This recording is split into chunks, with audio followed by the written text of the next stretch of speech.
Well, I got these corners, y'all. Got these corners right in here. These here. These here. Cut them in here.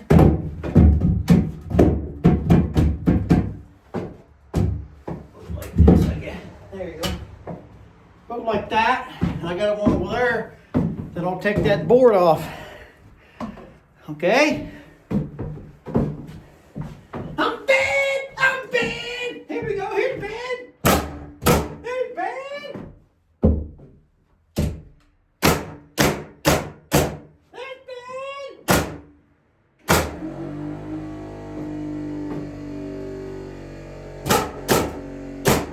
That's bad! That's bad! That's bad!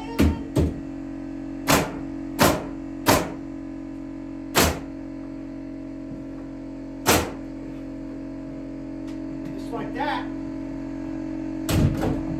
Woo-hoo-hoo-hoo!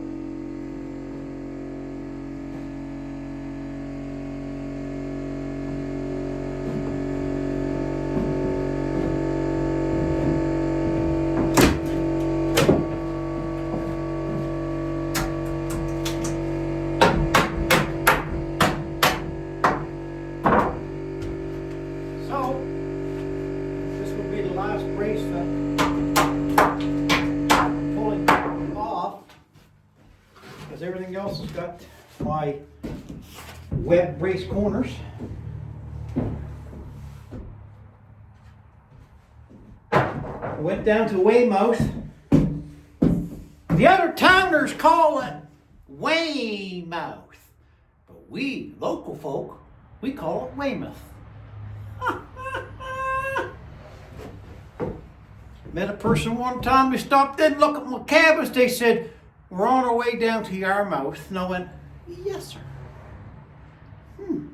I never heard it put that way before. Oh, how do you pronounce it? Well, it's Weymouth. Oh, maybe I shouldn't say it the way I said it, because that would make people think that I went out of town. I'll let you say it the way you want to. Anyways, I was down to Weymouth, picked up some blades. You buy 2 or 3 of them little razor blades, that scrapers, that scrapes the diddly off the dew, scrapes off the paint and such off the window pane. And Herbie down the home H&H store, the Homey Hardware, Herbie, ride your bike, Herbie. There's a story into that one.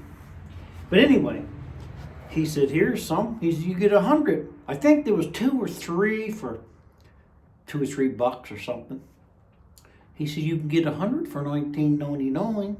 Then you got that Trudeau tax, that 15%. Man! Anyway, it was $22, $23. Here they are right here. 100 right there, and that's the scraper. You open it up like that. Scraper. It ain't much for scraper. I think I wore it out. But anyway, look at this, guys. I painted the window. I'm going to caulk around a little bit better, but I put that thermal paint in. So that looks good. So right now, I put my bracing in, so that looks good. So what I'm thinking about doing now is laying a floor down. So I'm going to lay a floor down in here.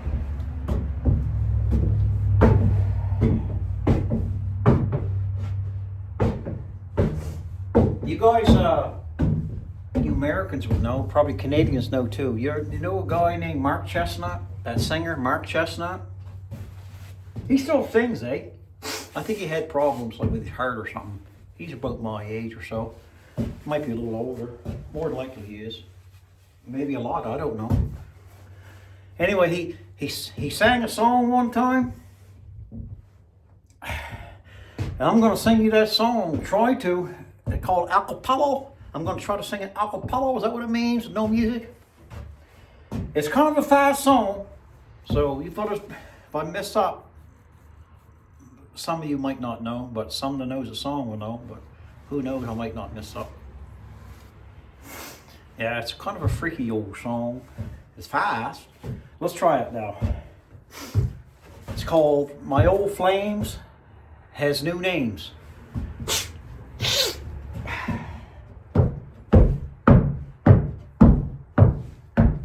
Here we go. Well, I left town 2 years ago and moved on up to Idaho, but swore that I'd be back again to pick up where I left off. Oh man, left behind some lovely ladies, grown up sexy Texas babies. I got back in town tonight, anticipating much delight.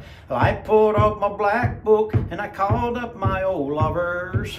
Well, I got 5 newlyweds and 2 expected mothers. All my old flames has new names. Well, there's a lot of girls in town who tie the knot and settle down. I thought I'd start a fire with some of my old flames, but they all got new names.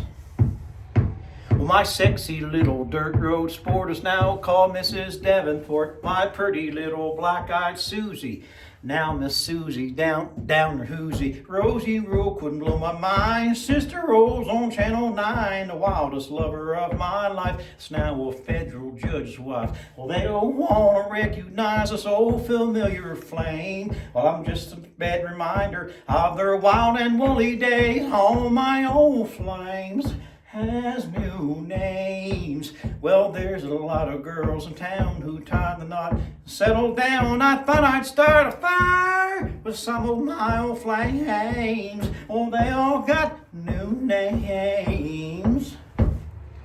Woo! Phew! That took some breath. Dang it! Dang it! Anyway, guys, this is the cabin. I'm going to lay a floor.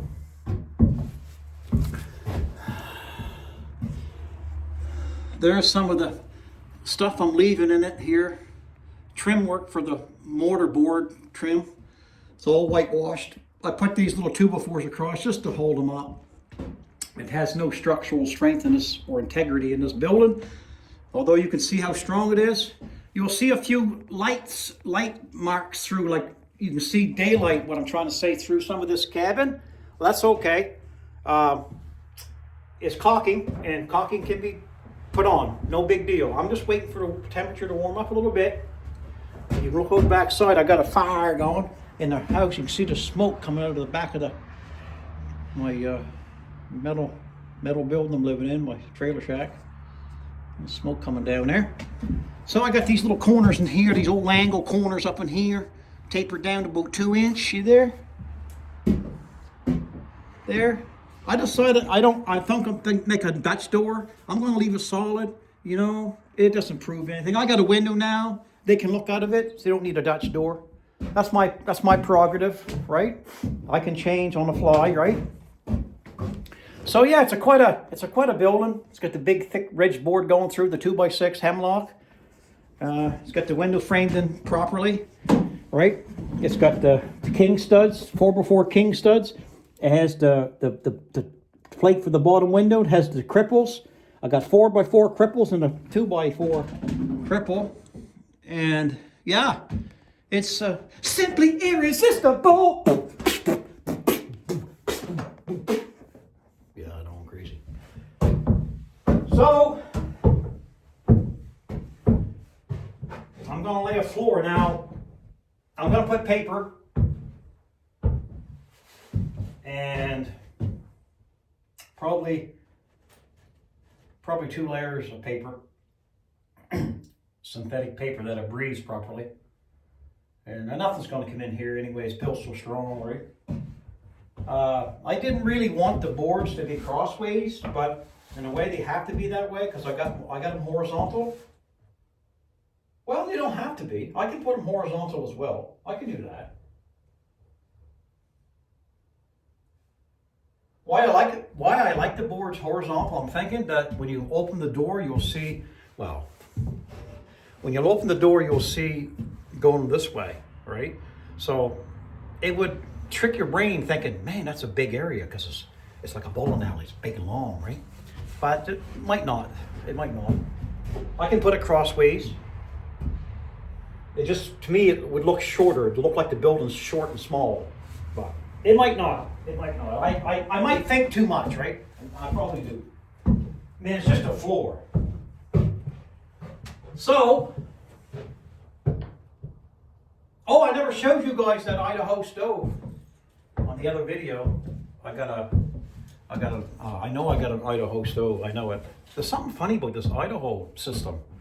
Since Idaho Hillbilly contacted me and we started, making messages back and forth, he called me his brother. And he calls probably a lot of people his brothers. I can understand that, but he might be my brother from another mother. Is that such thing? You never know.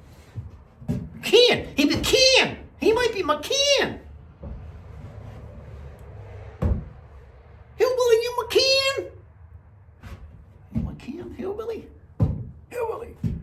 Hillbilly! Muskrat! Muskrat. What's that? His handle. Muskrat Outdoors. Outdoor Muskrat or Muskrat Outdoors. I like that guy.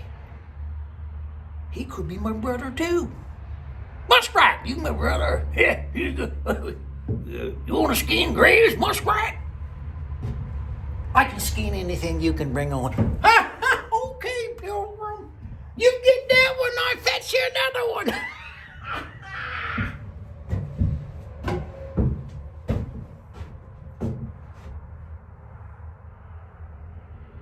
You know what I really liked doing when I was young? When I went to vocational school, I was the youngest ever person to go into a vocational school. Now it's called a campus or college. Back then it was a vocational school. Might have been for the needy. The people that is not really at the bottom of the barrel, but it's a good place for tradesmen to get started, which is good. Anyway, I quit school in grade 10.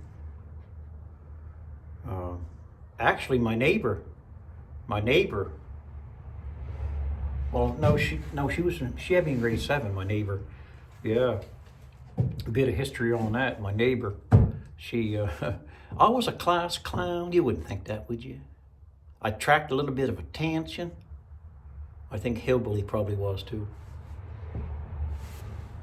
Anyway, there were report cards. There was 4 terms. Then there's a 5th term. Would tally up the 4 terms. So the first term on my report card, and I had to fetch it home to my pa. My dad was working out quite a bit, so he didn't pay no mind. Mom did the signing. Fail!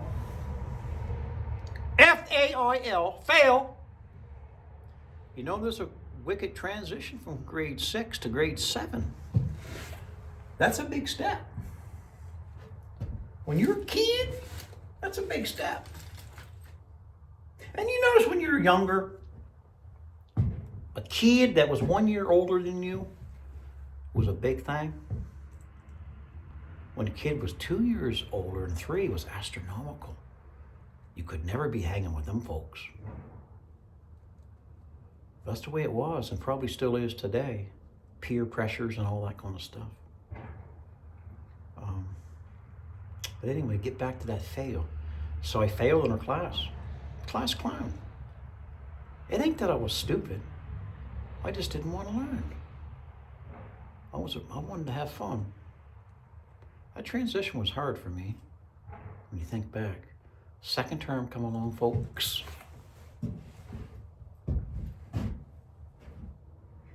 Fail. Second term, took it home to mama. She signed it. Brent, you gotta do better. What are you doing?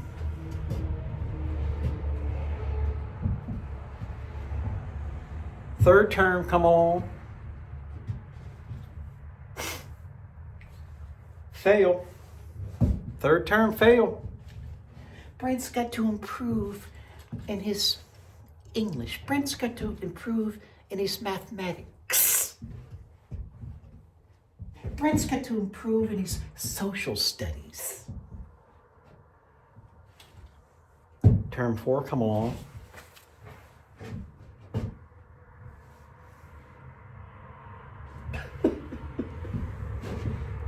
Fail! What was I feeling? When I think back, what was I feeling at that particular time?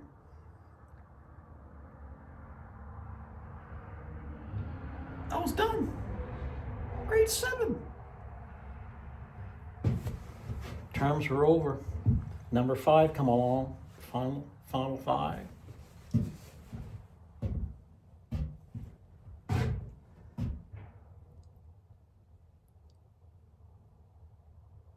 I passed.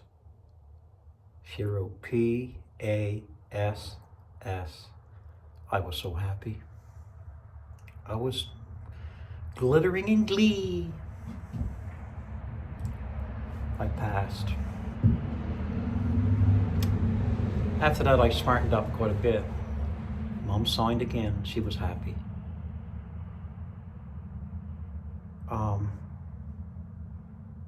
The moral of the story is, I think, when one thinks that you're down and out and you're done, it might not be. Keep going forward, persevere. You can be a winner, and I was. You know, I believe I might still have that report card.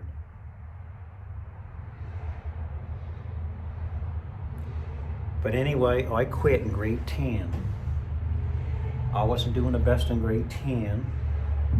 I was a free spirit, you know. I was a man of means, a man of wanting to be on my own, do my own thing. I want to paddle my own canoe, so to speak. So I quit school, and Mom was a little worked up. She said, you can't stay here, or you're gonna quit school. You gotta get a job. You know, my father always told me a good man can find a job anywhere. If a man wants to work, they can find a job. You can do anything you want to do if you want to work. If you don't want to work, you can do anything you do. You can do nothing. You're a scumbag. Yeah, people that don't want to work and let people feed them are scumbags. My books, but that's just me. Anyway, I got a job on a washing machine. Old Stan Hats down there, Popwood Yard, down in Weymouth area, Weymouth North area, and had the night shift, picking up 4-foot wood and throwing it on the deck, and it goes through a washing machine that takes all the bark, takes all the bark off it. And that's how I got used to a hatchet. And I used to throw the hatchet and stick in these ends of these logs, and I was pretty good. I've always been lucky at that kind of stuff, folks. Whatever I put my mind to it, I do it. The Lord blessed me that way. As He, I imagine, blesses a lot of people that way. But I worked, then I applied for a vocational school position as a carpenter. And guess what? I was 15 years old in 1980, I think, or something like that. And the letter come in the mail that Mr. Brent was accepted, God bless him, to go to the vocational school in Middleton. And I jumped on a bus, and Mr. Lionel Taylor was the driver of the bus one time. I don't jump to that story, it's another story. That's a good story. But anyway, I got accepted up there, and Mom worked hard. She had a big family, and she gave me what money she could, and I worked. And then when I got up into there, I got knowing some people and such. And I was 15 years old when I entered the doors of the Annapolis Regional Vocational School in 1980. 15 years old! Could you imagine a 15-year-old kid do something like that now? It's hard, isn't it? Yeah. Let's speak some of the words that Mr. Idaho Hillbilly said on one of his videos. Pansies, baby! They're pansies. Making a whole world of pansies. Yeah. Heaven forbid, eh? But anyway, I sure wasn't. I'm a farm boy. I had crap all over me. I had a big head of hair, blondish strawberry colored hair. And I weighed 135 pounds, solid ribs and muscle. I know, it's hard to believe. I'm shaped like one of them big bore pigs, but you know what I mean. We all get that way. It's called metabolism shutting down and old age. Anyway, I went there, met this old guy coming down. I told my buddy Andy Hill the story. I met this guy coming down the steps. Looked up at him and I said, man, you're big. I said, how old are you? He said, I'm 54. And I said, 54? That was like astronomical old. How old are you? And I went, I'm 15. Gonna be 16. 4 days later, I turned 16 years old. They accepted me. I was the youngest ever in that school, that vocational school. I passed. 2 years later, I passed. I graduated when I was 17 because I wasn't quite 18, right? My birthday was in the fall. Yeah, so it was crazy, man. It was crazy, that life, when you think back. And you know, you don't think about that stuff in your 20s and 30s and 40s, whatever, but when you get my age, and a lot of people can say that, when you get a certain age, like 50s, maybe late 40s, 60s, 70s, whatever, you can reminisce about the old times. That's all we really got, is reminisce about the old times. That's why I see them old fellers sitting around talking, just telling stories. But they can't do much anymore. Me, I'm not like that right yet. I'm still activating. I'm still...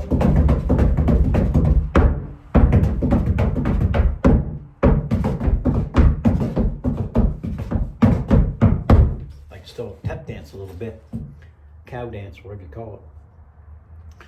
Anyway, guys, I'm never going to get this photo done. So, second year, I joined the militia. Mom couldn't afford to pay no more. It was hard times, so I said I'm going to join the militia, and I got a militia suit. I went in a private, and I graduated up there, and I put my militia uniform on. That was pretty cool. And I graduated. It was awesome, guys. It was awesome. Yeah, they flew me to Gagetown in New Brunswick onto a Herc. Herc is a big plane, a Hercules aircraft. They strap it to the side. There's people along there and along in front of you, strap right in, baby. And they flew us into, went to Gagetown. Yeah, they flew us from Greenwood to Gagetown in Brunswick, and we had to fight the Highlanders, the Cape Britonners, I think it was. And we supposed to let the Cape Britonners, that's what it was back then. We had to let them win, I guess, for some reason. Maybe they owed them money or something. That's what they said. I was leader of my platoon, my battalion, and I had an FNC-2, fully automatic. And I told my quadrant of people there, I said, we're gonna go through here. Everybody had certain sections, and I was going through there like that. And I said, guys, I sent a scout out. I said, go out and check for the Highlanders. So we'll wait, right? So we was all just kind of kneel down. The guy come back and he said, they're out there. And he told me what it was. And I said, you guys spread out, get positioned. Well, I laid down by a log, an old tree, banded tree with leaves and such. It was in the fall. And I covered it, and I had my boots on. My boots were pretty shiny. really wasn't supposed to have them too shiny, but I had them shiny. And I laid down, right tucked underneath the log, like the log was this way. And I laid right down, and everybody's in position. I had my FNC tube here like that. I was all camoed up, had all my green uniform on, and I had my little toes sticking up out of the limbs and leaves and such. One guy stepped right over me. Them Highlanders, they were big people, like that. Stepped over a tree, looking around, like that. My eyes, I had my eyes open, and there was like whitish eyes, and I looked like that, and you could see him. I could see him like I was propped up a little teeny bit. It was everywhere. And one fella walking in front of me wasn't the guy that stepped over me. Another guy was down there. He was going like this, and he went. He was looking at me. See my feet? See my feet? He went to raise his gun like that to shoot me. I jumped up out of there, baby. Yeah! And I wiped. Oh, I must have wiped about 10 or 15, and boom, like that. There was back then. There wasn't like these red dots and stuff they have nowadays. You get flustered. There was nothing coming out. It was blanks. But they had judges in there that would tell you that you're dead or not. Anyway, I was dead, man. They killed me, but I got a big pile of them, and I heard them talking and such. Then I got up and I just stayed over there. But they said, "Man, you was down deep. You was camoed."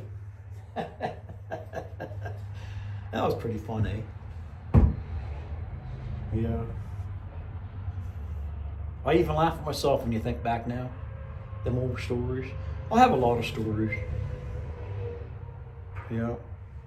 Anyway, guys, I think that's going to be enough right now. I got to get back to work. I got to lay a floor down. I got to put some paper down. Cut a big pile of lumber. That's going to be nice in here. Get it done so it makes the building warmer. And then that'll be it.